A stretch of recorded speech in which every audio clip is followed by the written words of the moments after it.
التاريخ كم مجدا سطرنا على صفحاته وبه تغنى. تهاب الأسد وطأتنا لأننا لغير الله كلا ما ركعنا. أبات والشموخ لنا حليف.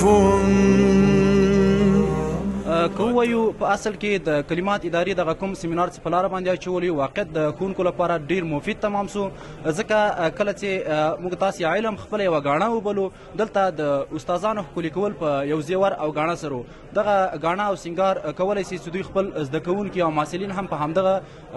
ګاڼه باندې سنبال کړي او دوی ته خپل همدغه معلومات انتقال کړي. کله چې یو استاد خپله په همدغو معلوماتو باندې وپوهیږي نو کولی شي دوی په خپلو شاګردانو کې هم یو غټ توفیر او فرق راولي، ځکه په لومړیو کې دوی له ډېرو موضوعاتو نه ناخبره پاتې سوي نه سوی کولی چې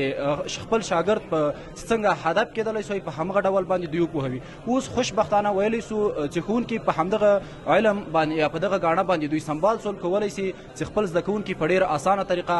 د دوی ذهن او فکر اسلام طرف ته متوجه کړي او د دوی سیرت او سیرت ورباندې جوړ کړي. یعنې کولی شو په مکمل ډول سره همدغه سیمینار له اولې ورځې نه تر پای پورې چې نن ورځ یې اخره ورځ هم ده نو ویلی سو تر ډېره پورې مفید او ګټور دی. که ووایو همداسې سیمینارونه د هر ښوونکي لپاره باید ارایه سي تر څو پورې دوی خپل معلومات زیات کړي. یعنې دلته په لوګر ولایت کې 200 ښوونکو ته همدغه درې ورځنی کوم سیمینار چې د عقیدوي لحاظه مثال د دوی جوړول او د دوی فکر جوړول او هغه پوښتنې یا سوالونه چې له دوی سره پیدا سوي وو هغه د دوی ځواب سولې. نو که ووایم همداسې سیمینارونه د لوګر ولایت البته د افغانستان په سطحه که ووایم د ټولو ښوونکو لپاره باید داسې سیمینارونه جوړ سي تر څو پورې د افغانستان راتلونکی نسل او هغه ماشومان چې تر اوسه پورې د دوی فکر او ذهن نوی دی او ځوان دی همداسې سیمینارونه ارایه سي تر څو پورې استادان هم خپل زده کوونکي په همداسې موضوعاتو باندې وپوهوي او هیڅکله په راتلونکي دوی له ستونزې او مشکلاتو سره مخامخ نه سي. اصلا کې علم خپله یو معنوي ارزښت لري او که چیرې یو شاګرد ته تعلیم او تربیه د مثال په ډول بیا اسلامي علوم ورزده سي او د دوی هغه فکر جوړ سي، اصلا کې په معنا کې د دوی لپاره یو غټ توفیر لیدل کېږي. ځکه که چیرې د یو شاګرد فکر جوړ سي نو په هغه وخت کې دوی کولی سي چې خپل هغه سیرت او صورت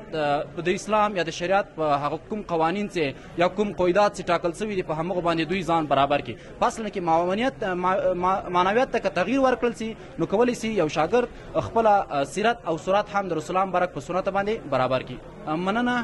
کور مو ودان. که ووایم همداسې سیمینارونه اصلا کې موږ د کلمات له ادارې څخه منندوی یو تر څو پورې زموږ لپاره داسې یو فرصت برابر کړه تر څو پورې موږ په همدې درې ورځني سیمینار کې برخه واخلو او هغه څه چې مو نه و زده یا مو زده و زموږ لپاره تکرار سول. بیا مو هم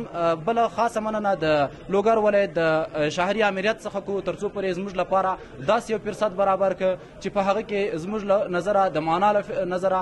ډېر غټ بدلون او توفیر لیدل کېږي. هغه پوښتنې چې زموږ په ذهن کې وي هغه زموږ لپاره ځواب سولې په آینده او راتلونکي کې هم موږ کولی شو چې خپلو شاګردانو ته همدغه پوښتنې ور ځواب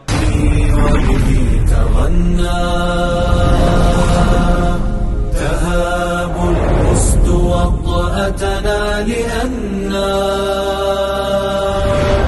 لغير الله كلا ما ركعنا.